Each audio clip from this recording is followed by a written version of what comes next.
अनाप शनाप बोलो तारा माई के बेटवा। अरे बाबा तू कहा हमके समझाओ, तू आई लड़का पुरानी हमार कहाँ से पढ़िया लिखी है, कहा तू बतियावत हुआ। हाय रे जमाना तेरी हद हो गई, बीवी के आगे माँ रद्द हो गई।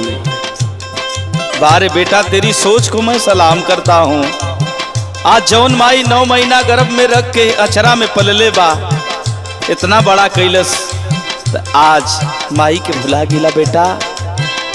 सुन बोला इहे माई तोहारा के पेट भर खियावाली।